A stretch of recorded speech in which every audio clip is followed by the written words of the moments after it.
I say this, I think 399. 398, 399. I think I say this every year, and so I'm not going to break tradition now.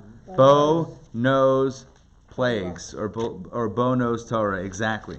All right, so Torah portion is Bo, and in this portion we have the last three of the plagues. So, the way it works with plagues, if you're God and you're trying to make a point to Pharaoh and the Egyptians, so here's the way it works with plagues. So you either go big or you go home.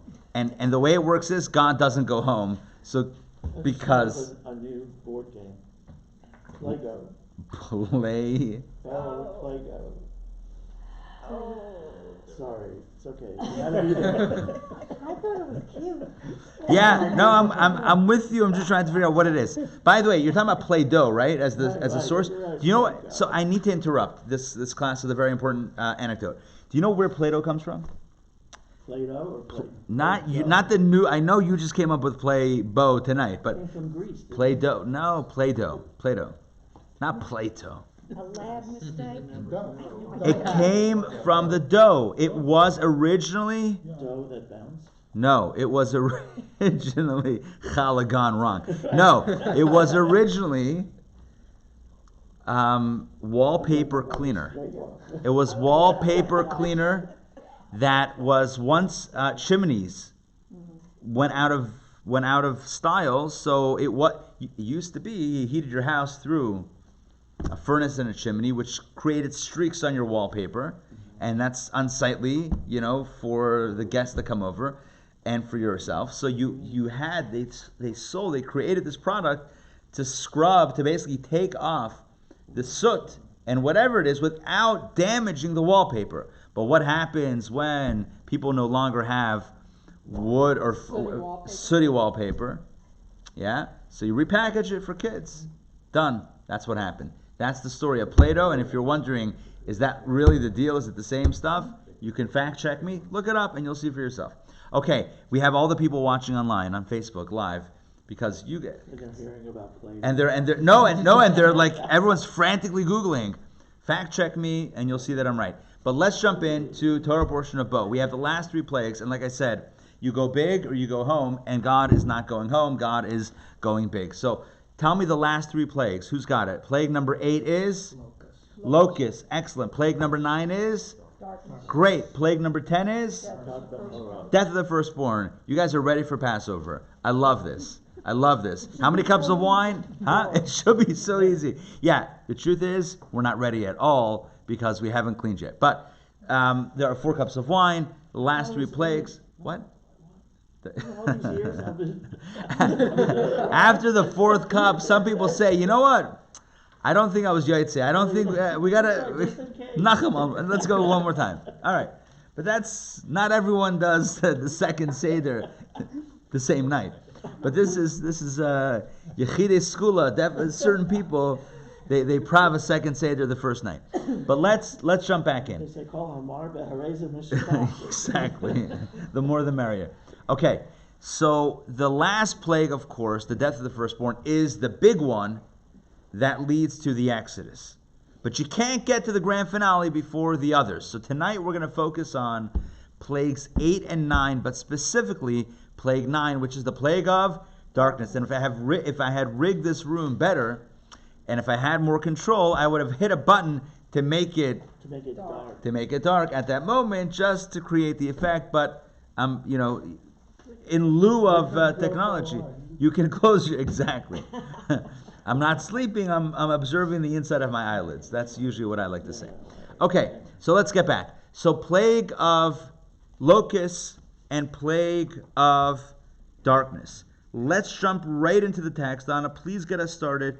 We are going to begin. What page? Page 401. This is really important. 401, where it says, second reading in the margin. Again, 401, second reading. Verse 12, God said to Moshe. God said to Moshe, stretch out your hand over the land of Egypt to bring about the plague of locusts. It will pass up over the land of Egypt and eat all the vegetation of the earth that was spared by the hail. Moshe stretched forth his staff over the land of Egypt, and God caused an east wind to blow upon the land all of that day and all night. By the time it was morning, the east wind was carrying the swarm of locusts. The swarm of locusts went up over the entire land of Egypt and rested within all the borders of Egypt in a very severe manner. Before it, there was never such a locust swarm, and after it, there will never be one like it. It obscured the view of all the earth, and the land became dark. It ate all the vegetation of the earth and all the fruits of the trees which were spared by the hail. No greenery in the trees or vegetation in the fields remained throughout the entire land of Egypt. So clearly, let me just pause you for a moment. So clearly, the locusts were wreaking havoc and eating all of the crops. Somebody by the door? Was that somebody? Yeah, they just Somebody's went walking. Oh, perfect. Okay. Huh? for lady. Got it. By the way, when I was 7 years old and I was living in Israel, Locusts? we had locusts, and I vividly remember, it literally does, when they come in swarm, Mm-hmm. it Blocks the sun. blocks the sun completely, and then they settle, and they just eat everything inside. Have you seen this? They make, and the noise. In Israel, I don't remember, but it was recently in Africa. They showed the Really? Yeah. news. Where? The news. In Africa. Yeah, in Africa. It was like 55 or 50, right around the time of the Milchemet Sinai. That's when you remember it. Yeah, That was, something Wow. like 56. Interesting. Yeah. So there's clearly a darkness aspect here. You know what? Let's skip the rest and let's turn the page. Okay, fine. So that's the plague of locusts. Let's flip now to plague number 9. Okay, 403. Donna, please continue right at the top where it says God said to Moshe. God said to Moshe, stretch out your hand towards the heaven, and there will be darkness over the land of Egypt. The darkness will become more intense than normal darkness. Moshe stretched out his hand towards the heaven, and there was thick darkness over the entire land of Egypt for 3 days. No person could see his brother, nor could any person rise from his place for 3 days. However, the children of Israel had light in all their homes. Okay, so here we go. Thank you. Here we have plague number 8, the plague of locusts. Plague number 9, the plague of darkness. And we're going to start launching into the questions. We're going to have probably half a dozen questions today before the class is out. Let's begin question number 1. Question number 1 is, so what's the nature of the plague of darkness? You know, you talk about the plague of blood, it's messing with the water supply, frogs going in everywhere, in the ovens, in every orifice, etc. of the body. You have the plague of lice that's on the skin. Then there's wild animals and pestilence and boils and all of the other plagues, right? The hail and the locusts eating up the vegetation. What's the nature of the plague of darkness? You know, there's certain parts of the earth where it stays dark for 6 months. Is that... a different kind of darkness. Hold on, so 1 second. So that was the first question we're going to ask, and the commentaries address it, and we're going to go through everything. Al HaSeder, everything in an orderly fashion. The first question that comes to mind with a casual reading of this plague is, what's the big deal? So it's dark. Yeah, is that such a plague? Plague number 9. It's like the penultimate plague, the second to last plague, is you think is going to wallop a big punch. The lights are out. Was Pharaoh scared of the dark? I mean, what was the big deal about the plague of darkness? That's the first basic question.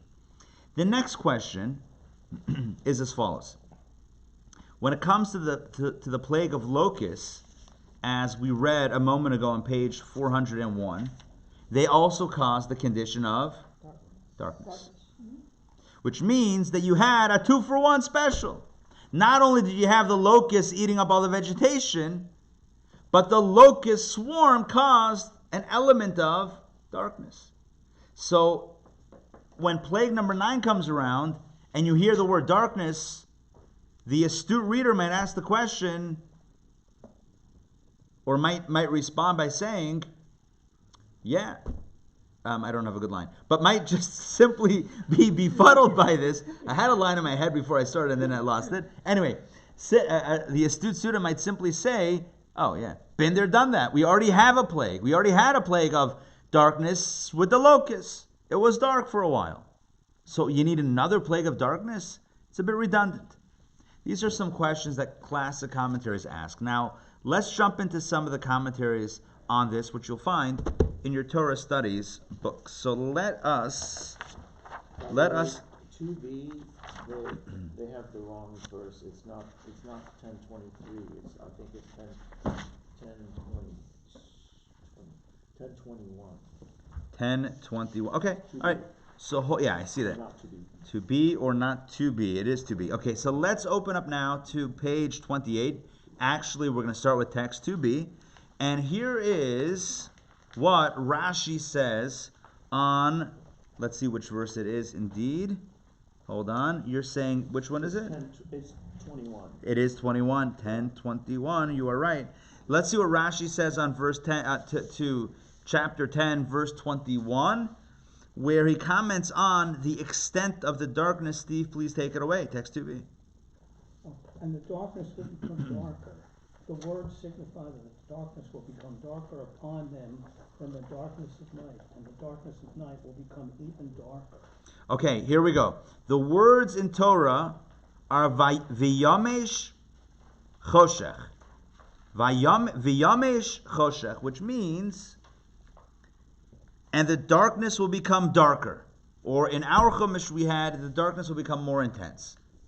So Rashi explains that it means that the darkness of the plague of darkness is darker than it usually is at night. And then when it's night, it's even darker than that. You with me? Yeah. So imagine how dark it is at night. And then imagine even darker. And then imagine that at night it's going to get even darker than that during the plague. That's at least what it seems to be what he's saying.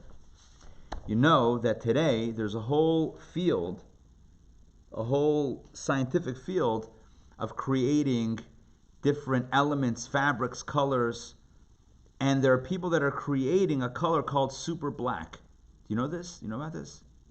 Yeah? No. It's so black that whatever is in that color seems to the eye to disappear.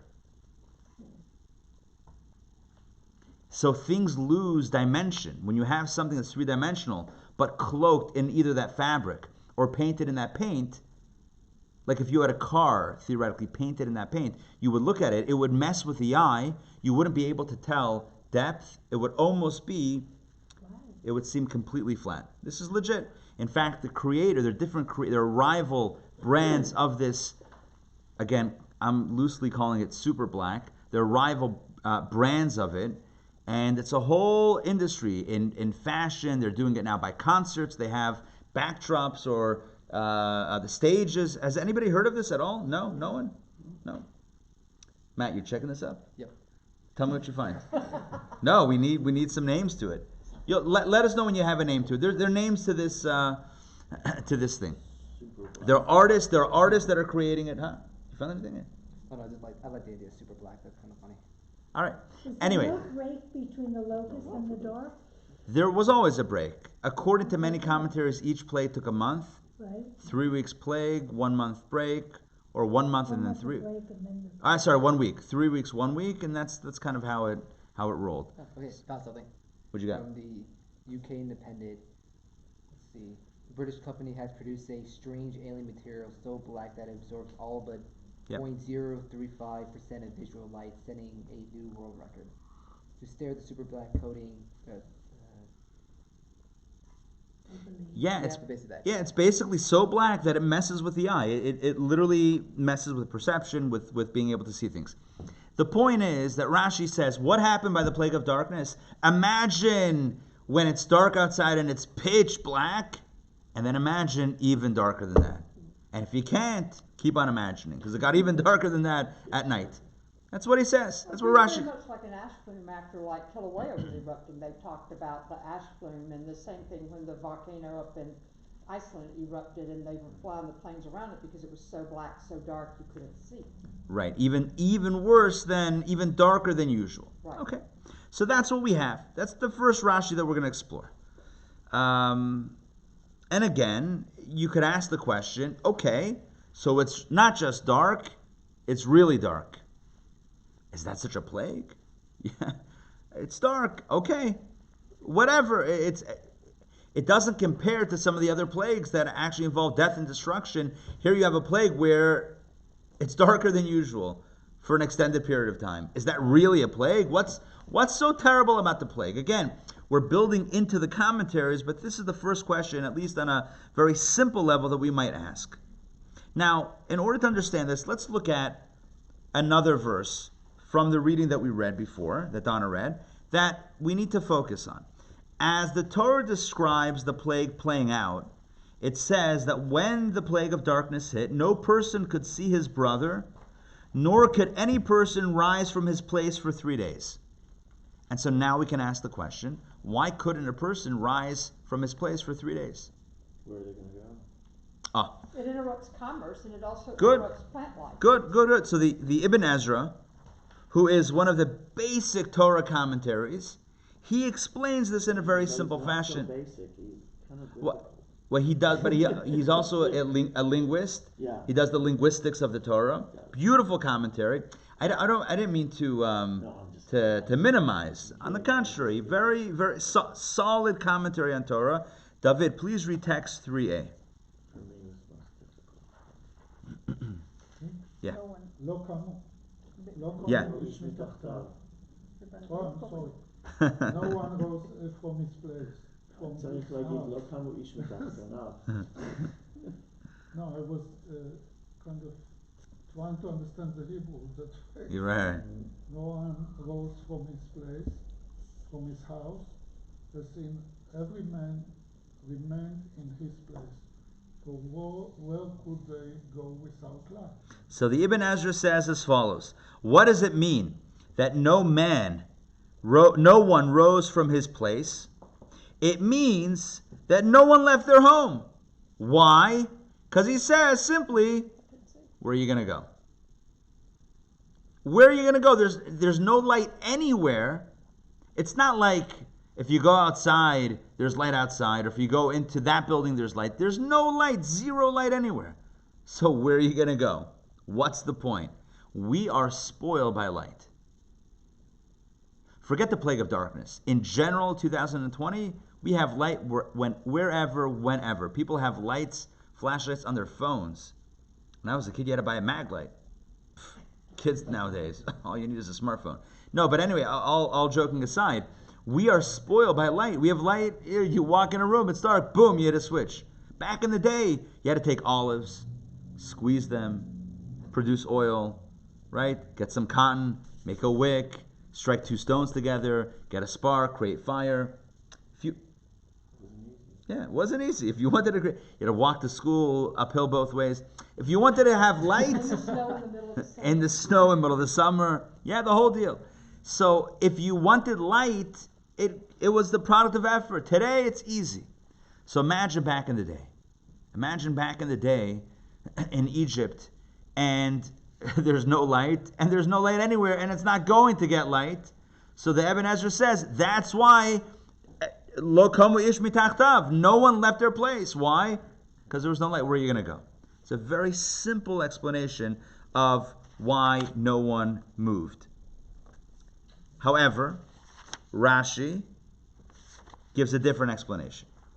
Rashi, who is also from that era of commentaries, Rashi gives a little bit of a, I don't know how to refer to it, a little bit of a non-literal understanding, or maybe a literal understanding, depending on how you look at it, explaining it a little bit on a mysterious level. Text 3b. Doreen, please read. And there was thick darkness for 3 days, thick darkness in which they didn't see each other for those 3 days, and another 3 days of darkness twice as dark as this, so that no one rose from his place. If he was sitting, he was unable to stand.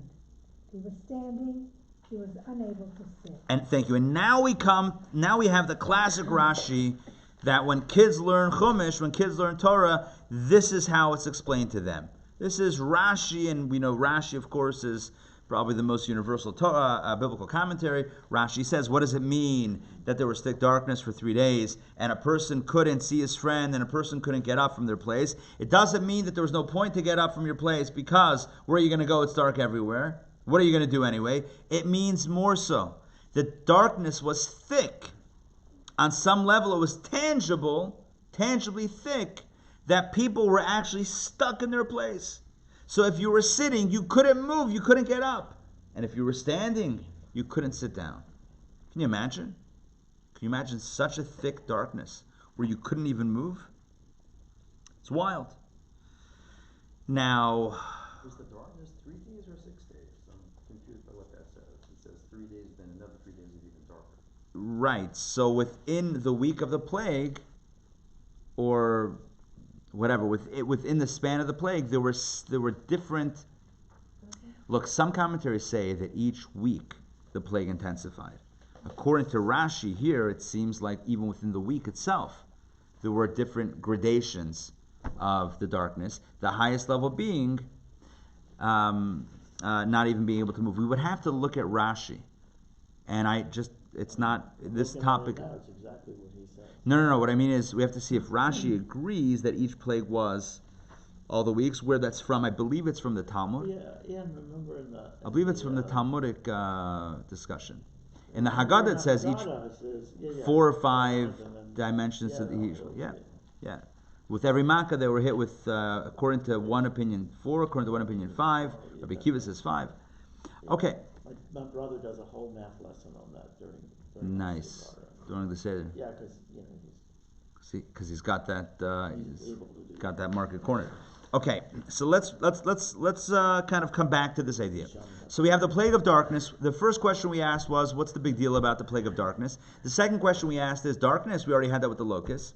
Then we explained that darkness means, on a basic level, that people, or what happened when the plague of darkness said that people didn't move, people didn't go around, because where were you going to go anyway? There's no point. Rashi says it was thick darkness. Now, we need to understand better what is the nature of this thick darkness that you can't move. We're going to understand it from a practical, physical level, on a physical level, and then we're going to get into a mystical, spiritual, and personal understanding of the thick darkness and apply it to our lives. So that's kind of the flow of the rest of the class. So let's now jump into understanding on a practical level what was the nature of this thick darkness, as Rashi explains. To understand this, we need to look at the philosophy of darkness itself. The philosophers, ancient philosophers, both Jewish and otherwise, and not Jewish philosophers, had a major discussion and debate regarding the nature of darkness. Is darkness an entity unto itself, or is it an absence of light?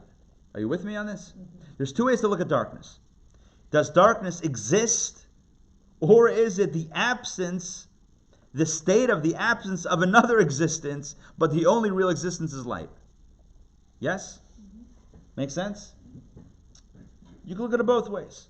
You could say that what is the light, and when you take away the light, you have the darkness. But darkness is not something, it's the absence of something. But other philosophers, again, both Jewish and not, said, no, That's not what we say. darkness is a thing. It's not every day. But well, not so fast. Yotzer Baruch Hoshech. Yeah. We're going to see here that's not necessarily. There's a way to explain that where it's also an absence. But you see soon. In fact, they tell a joke about, who's the French philosopher? Jean-Paul Sartre. He's the one who said, no, that was Descartes. So Sartre. No, Sartre's. No, but Sartre. Not Descartes. Sartre, how do you pronounce it? Sartre. I'm not, is he French? He was French. How, when he's Sandrine? Where's Sandrine? All right. Exactly. He was of the opinion that the absence of something has its own energy. So they tell the story that he goes into a coffee shop in Paris. Cafe. Goes in a cafe. And he orders a coffee, or what's a fancier term? Cafe. Yeah, a latte, whatever. But he says, hold them, no milk. And a person says, no, he says, he says no milk. So the waitress says, I'm sorry, we don't have milk, but if you want, we have cream, and I can give you a coffee without cream. Right? Because if you with me on the subtlety of the joke? Yes. Because if you wanted something without it, but it didn't exist anyway, then you don't have what you wanted because you wanted to not have something. Right. But if you couldn't have it, then that is taken away from you.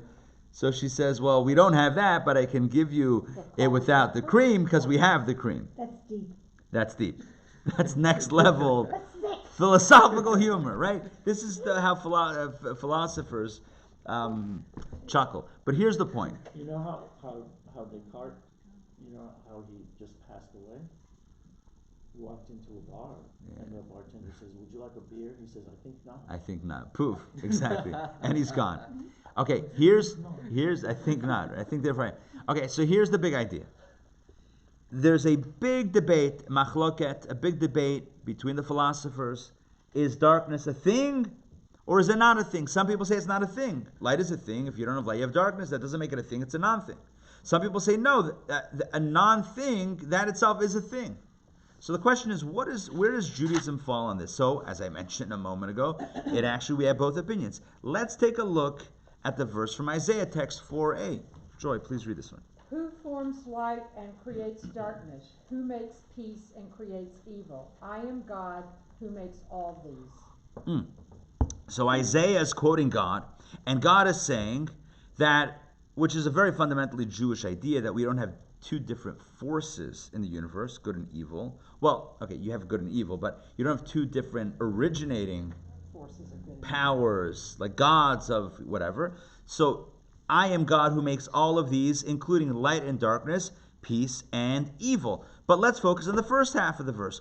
Who forms light and creates darkness? That would seem to imply that light is formed and darkness is created. So is darkness an absence of light, or is it its own thing? This verse would imply its own thing. And that's what Chazan Ben pointed out before. However, please continue. Joy, please read text 4b. Here we have the aforementioned Ibn Ezra that says, not so fast. Forms. The verse mentions two opposites, and creates darkness.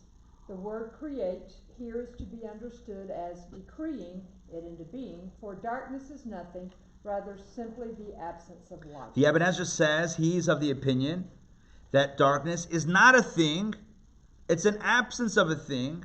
So what does it mean that God creates darkness? Not that God creates a thing called darkness, but God decreed that when you don't have light, in its absence, there is darkness, but not that it's a thing, it's still the absence of a thing, but that its absence should be darkness. That's what God decreed, and that's what it means that God created, but it's still not a thing.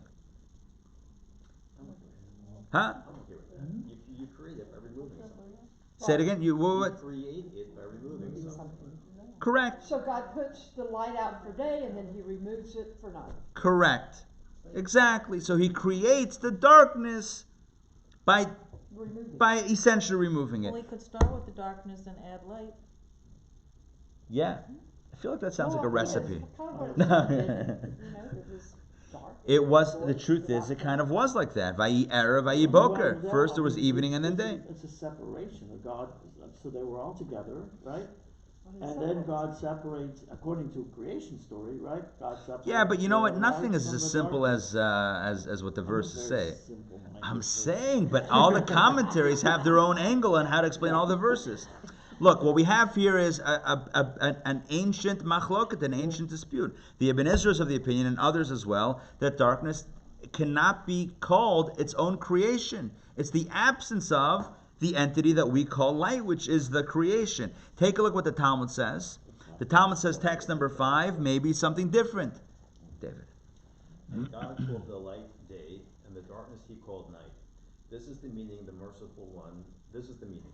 The merciful one summoned the light and appointed it for duty by day, and he summoned the darkness and appointed it for duty by night. So this would imply that darkness is A thing. a thing, because each one is mamuna.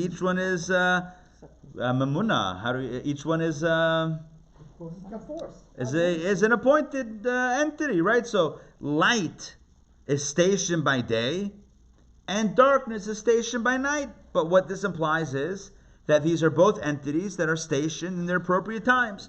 So this seems to imply that darkness is something. Text number 6. Ben, please read this one, page 31. Here we have Haktav HaKabbalah, which also says that it's a thing.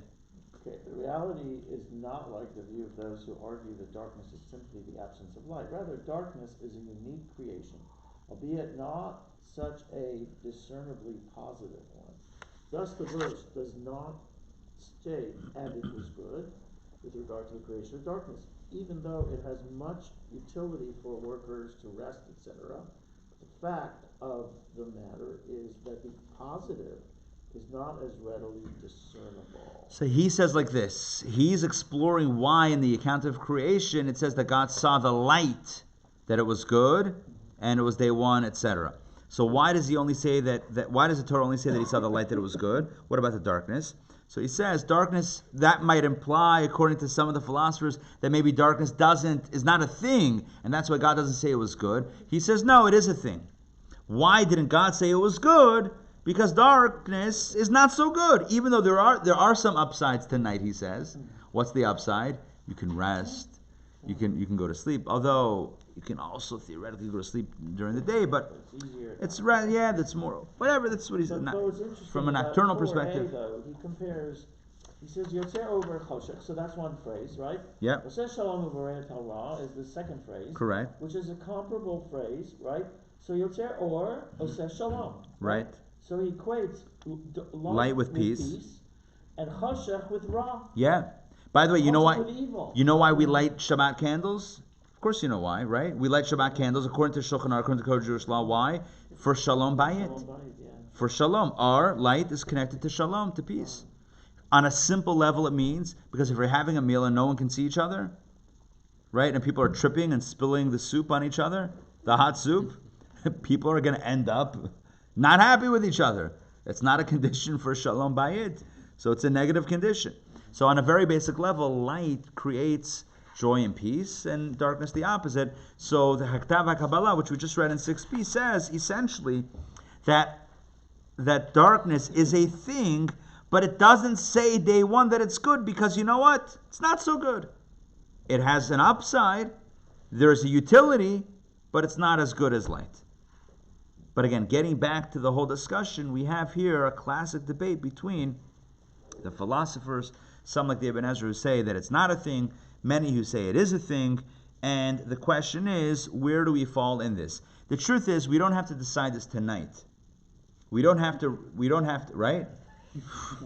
We'd be here all night. We don't have to come to a conclusion regarding this classic debate here and now in this class, but what I do want to point out is that Ramban, not Rambam, Ramban, Nachmanides explains the story of the plague of darkness as the darkness not just being an absence of light like it might usually be. Are you with me on this? Mm-hmm. The Ramban says usually at night, what is darkness at night? He says an absence of the sun. But when it came to the plague of darkness, the darkness itself had it was its own creation. So he kind of philosophically splits it by saying usually darkness is just an absence of light.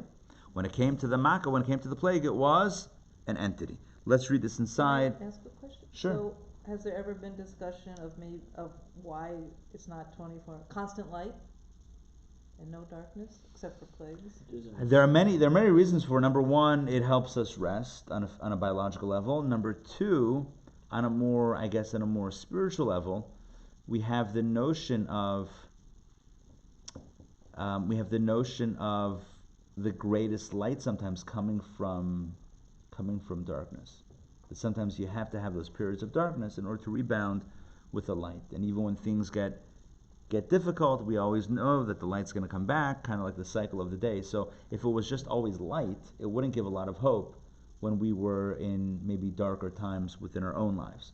But the natural cycle helps us kind of rebound. But again, these are ideas that are said. I can't say definitively. Time? Huh? It helps to create time. Sure. If it stayed light, that would be There weren't time excess from the beginning. Right? How else are you going to know? Yeah, it helps with the cycle. All right, and please read this one, text number 7, page 32, Ramban. This darkness was not just the absence of sunlight, as if the sun really set and it became like nighttime.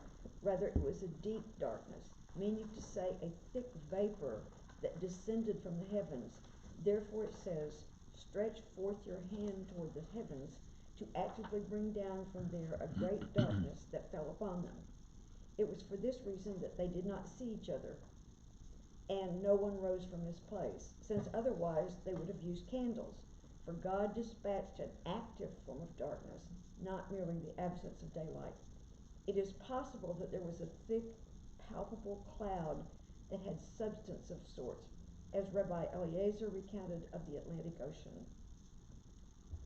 There you have the Atlantic, a little reference to the ocean there. Okay, let's unpack this. Thank you. Let's unpack this reading. So he says, he seems to imply that usually at night, as I mentioned a moment ago, usually at night, the darkness is the product of the absence of sunlight. Whereas when it came to the plague of darkness, it wasn't just a lack of light, it was the presence of darkness. It was a thick vapor.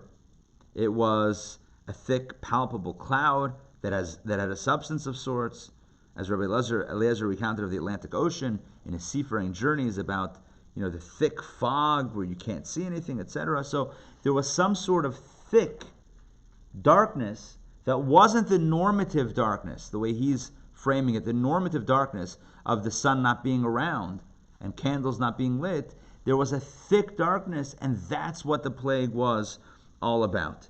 That's how the Ramban understands it. And he really understands, as we'll see soon, based on the Midrash of text number 8, 8a, he understands the words which we had before, V'yamesh choshech, which means the darkness became more intense, as V'yamesh is like mamash. Mamash, mamashot, is something tangible, right? Something real and tangible, something that you could feel. So the darkness became something tangible. Okay, Dan, please read text 8a and text 8b, and we'll see here some other sources that speak to the same themes of the Ramban. And the darkness will become darker. How dark was it? Our sages say it was as thick as a dinar coin. As it says, Vayamesh Chosech, that it had mamash, substance. So thank you. It was as thick as a dinar coin. Yeah? Over the Atlantic Ocean there came a thick darkness such that it is impossible to differentiate between day and night, sometimes for 5 days. I was there and experienced this many times. The Ibn Ezra, with the seafaring tales, is telling us he was there. And sometimes out at sea, there's a thick darkness, a thick fog, something that you cannot see the difference between day and night. My seafaring experience is fairly limited. I've been on the Three Rivers in Pittsburgh. I've been in New York on one of those tours around the rivers, Circle Line or whatever it is, and that's it. Honestly, I've never experienced this thick darkness. In a cave, usually when you go on a tour to caves, they put out the light. I mean, you go inside and they put out the light, and then it's really like they describe it here. It's totally black. And then the problem is orientation. I mean, right. But you know you are. That could be, yeah. Yeah. But you know that's a good point. Tool, so you feel safe. I'm sure people panic at that point. Exactly. So here I think when they say they couldn't move, I think they were paralyzed because of fear, disorientation. Yeah. Could be. Yeah. Could be. Not necessarily a magical weighing them down physically, but the whole psychosomatic experience. Yeah. That's a good point. That's a very good point. Rabbi Sachs said that it actually had weight, that the quality of the darkness was so intense that it had weight. That's a simple way of understanding the Rashi. The simple way of understanding the Rashi is that it physically held them down. They couldn't stand up, they couldn't sit down. But again, there are other ways to understand it. I mean, we don't have, when you look at the original language, what does it mean? Does it mean literally or does it mean conceptually? Who knows? At this point, Both could be true. At this point, it had to be terrifying Yeah. for everybody. Yeah.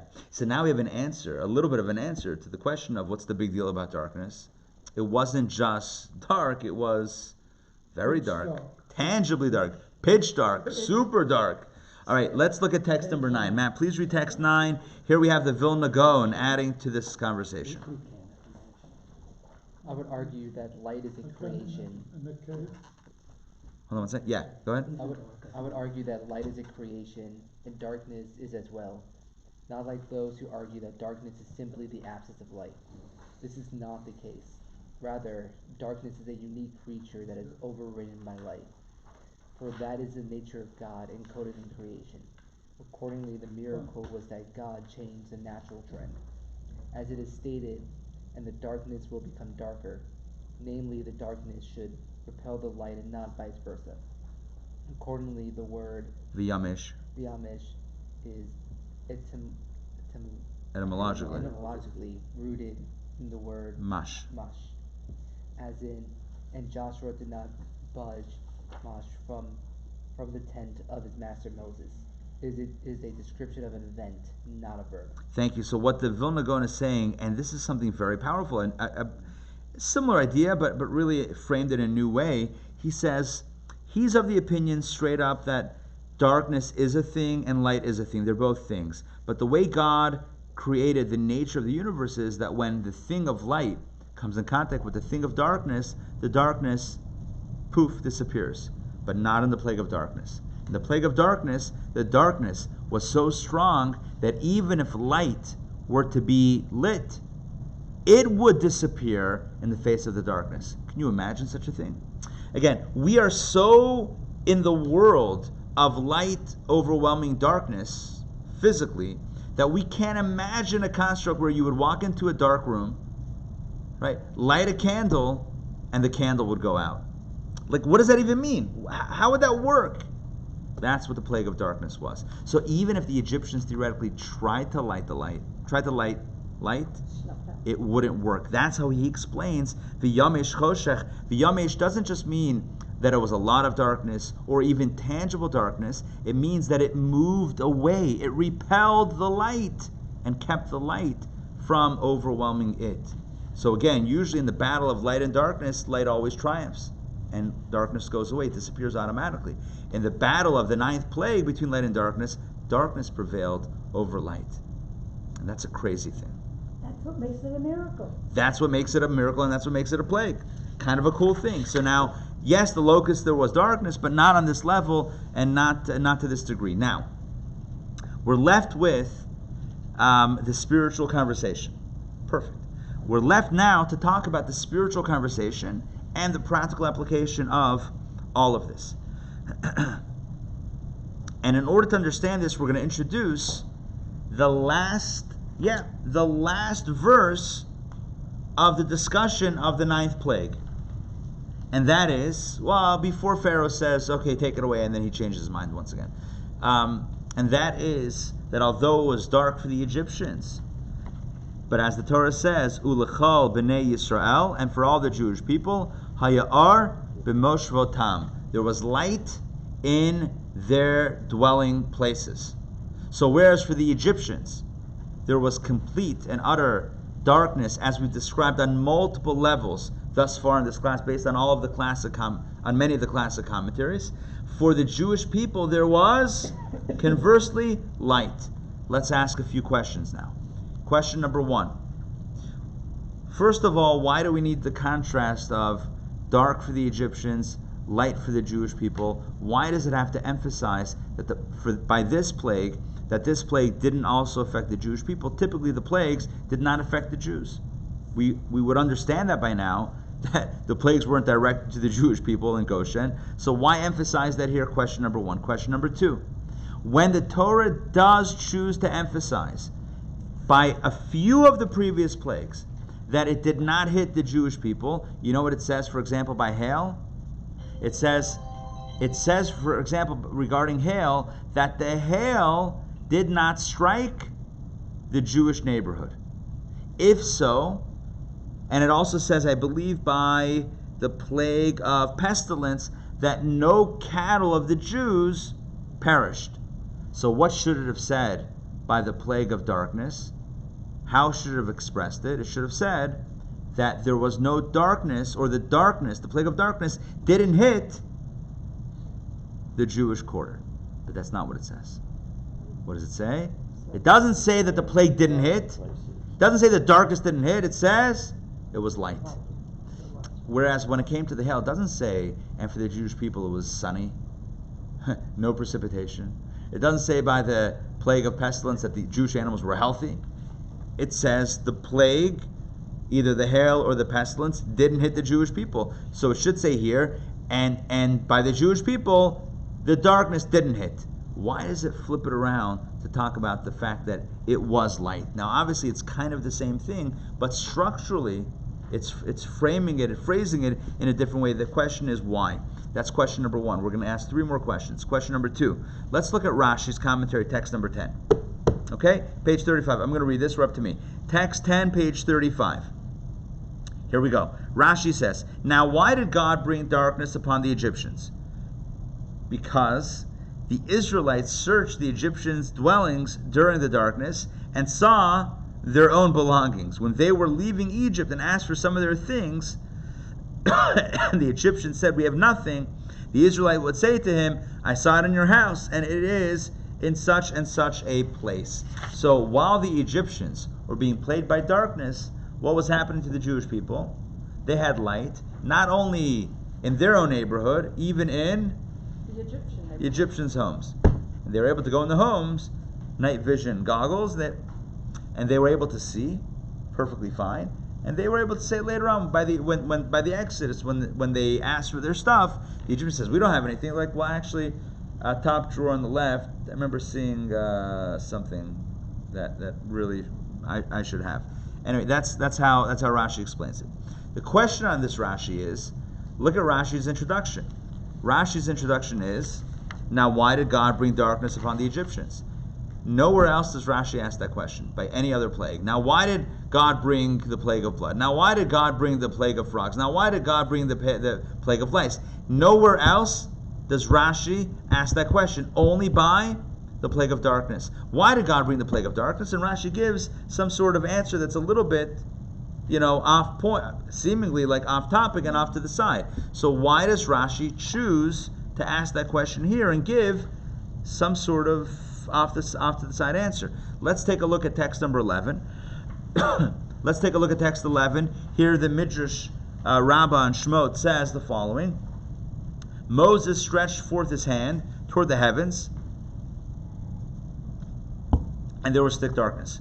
From where did the darkness come? Rabbi Yehuda and Rabbi Nehemiah debated the matter. Rabbi Yehuda says the darkness came from the supernal, i.e. from the heavens, from above. As it is stated, he made darkness his hiding place, about him as his booth. Rabbi Nehemiah said it came from the darkness of Gehenna, purgatory. As it is stated, a land of darkness, like darkness itself, the shadow of death without orders, and where the light is as darkness. So we have a dispute as to where the darkness came from. The question that I have is, who cares?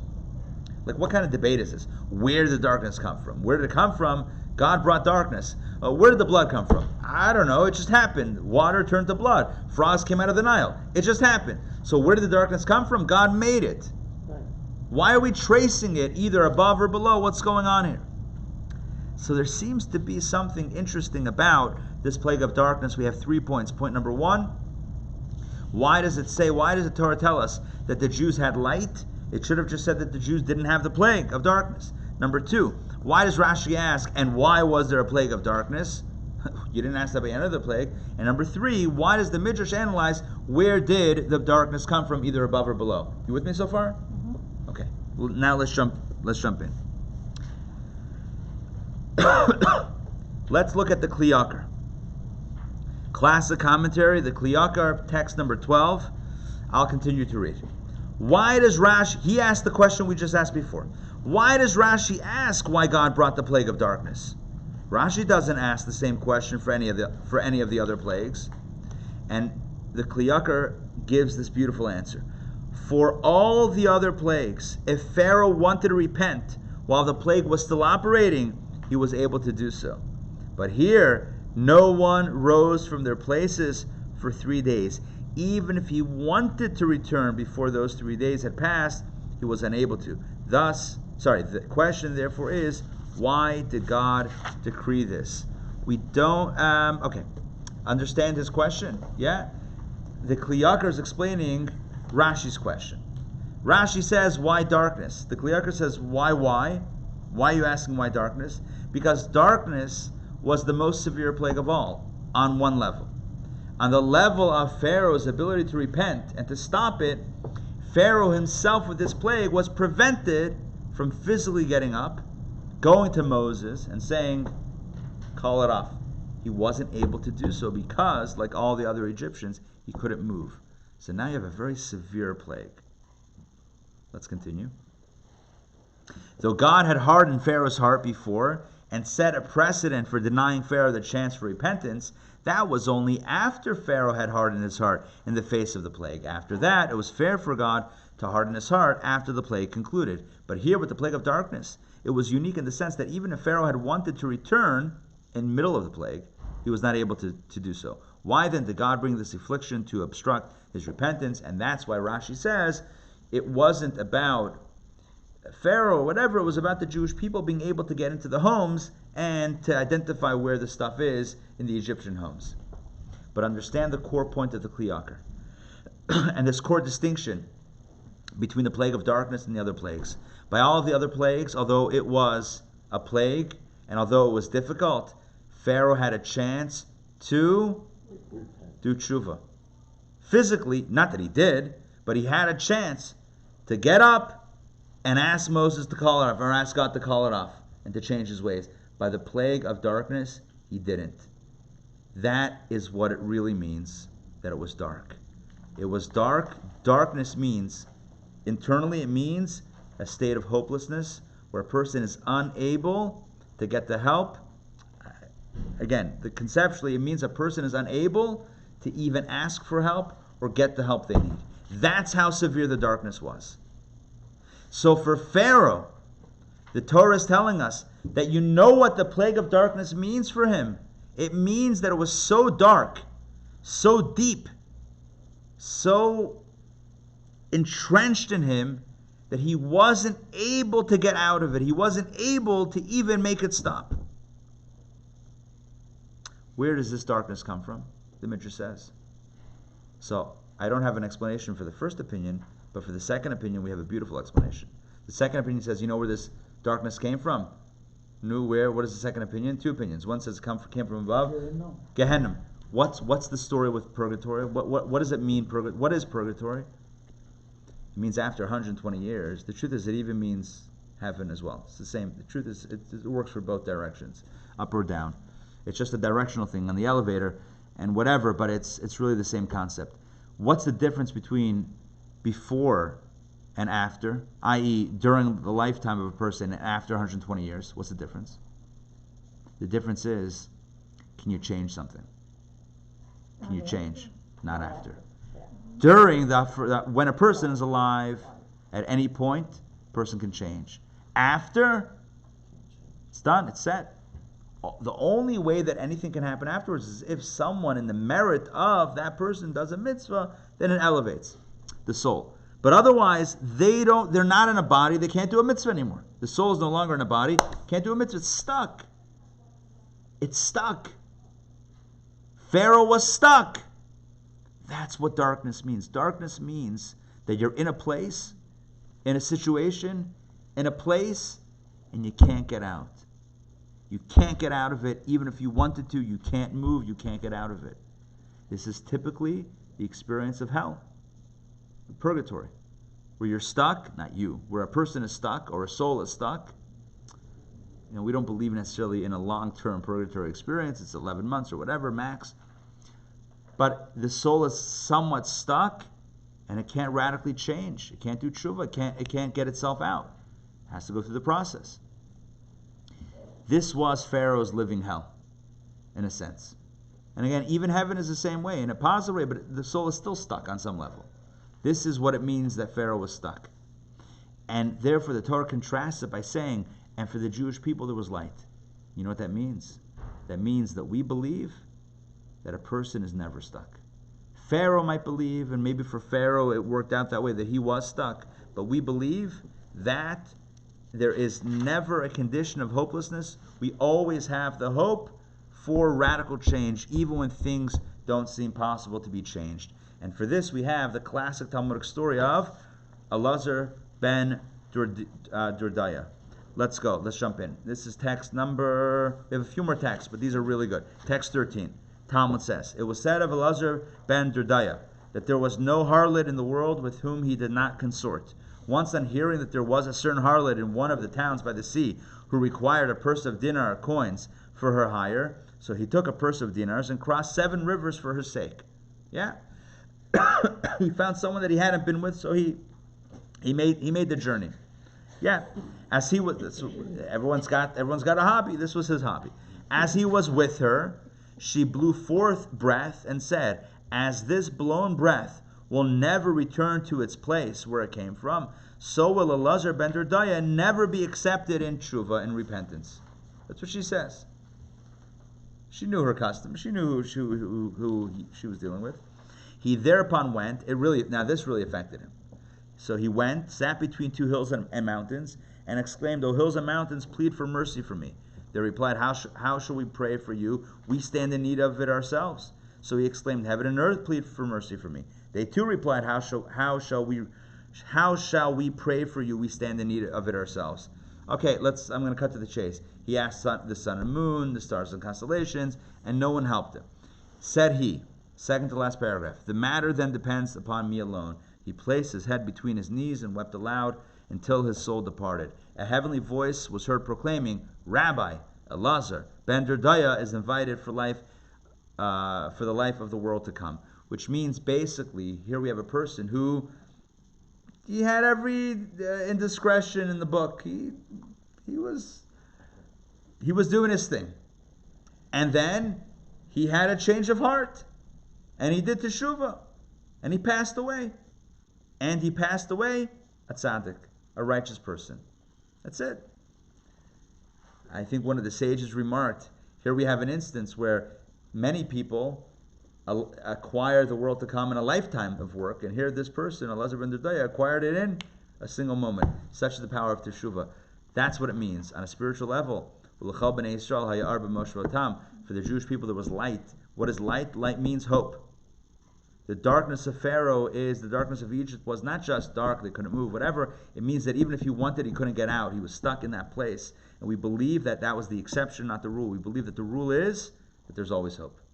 Never count ourselves out. Never count the other person out. Never say, that person, it's not worth it. Why even bother?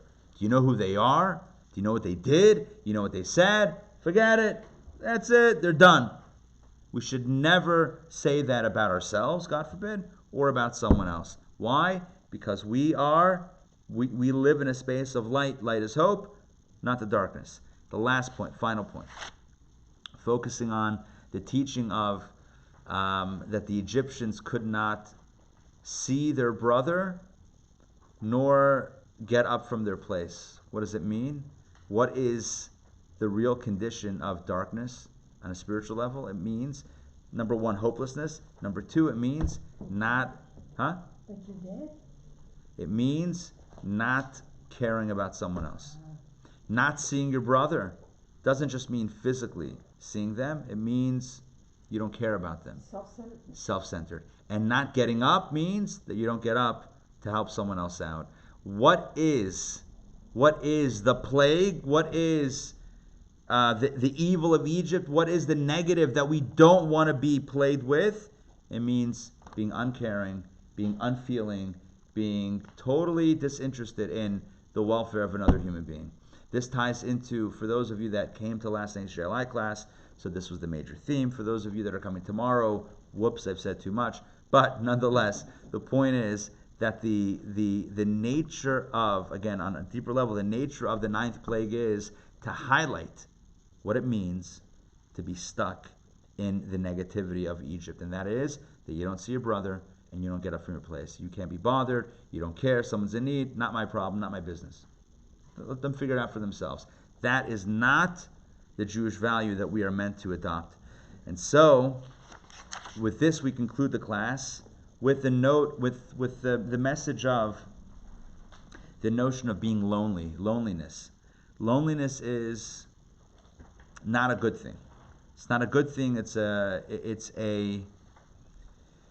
can wreak a lot of havoc on a human being. And look what God said when it came to Adam and Eve, to Adam.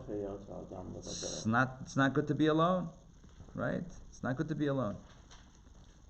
And to be so consumed with self that we don't care about anyone else, maybe it's coming from a place of ego or whatever it is, but at the end of the day, it keeps a person alone. And even for oneself, it's no good. To be lonely. In other words, it's not just that the other person gets hurt if I don't care about them. It's that I get hurt, God forbid, if I don't care, God forbid, about somebody else. It's that I am isolating myself on an island. And that's not good for them, for society, but it's also not good for me. They tell a story, and this is how we're going to conclude. Choni Hamagel. You know Choni Hamagel? Choni, the circle drawer, right? He drew a circle to get it to rain. He told God, I'm not moving until it rained. Yeah. So the story goes that that one time he was planting a carob tree. And somebody asked him, how long will it take to grow? He says, 70 years. So why are you planting it? He's like, well, somebody else planted all the other trees that we have, so I'm planting it for future generations. So the person said, you're never going to see it. The Talmud says that he went to sleep, and God kind of kept him a little bit protected in his sleep, and he slept for 70 years. There's another story like that. Mm-hmm. What is it? Rip Van Winkle. But this is from the Talmud. This predates Rip Van Winkle. And it says that this is like Rip Van Winkle. It's like an American fable, whatever. But this is what the Talmud says. And by the way, if you want to see it, it's text 14. I want to kind of, hopefully it's going to be quicker than reading it inside. So he wakes up, and the carob tree is there, and there's somebody picking carrots from the carob tree.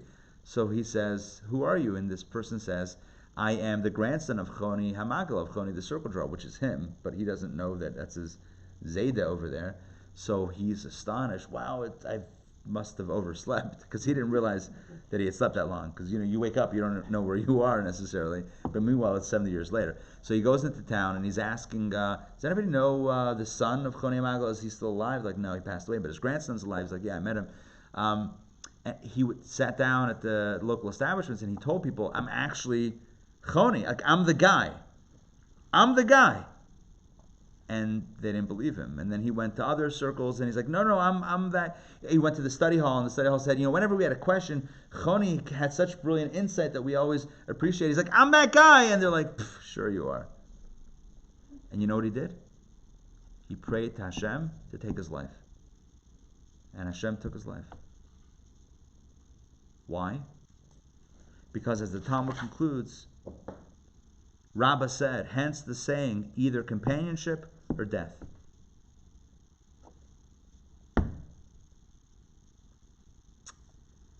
And so isolating is not good for the other, but it's also not good for ourselves. That's the condition, that's the plague condition of Egypt. What's the plague of Egypt?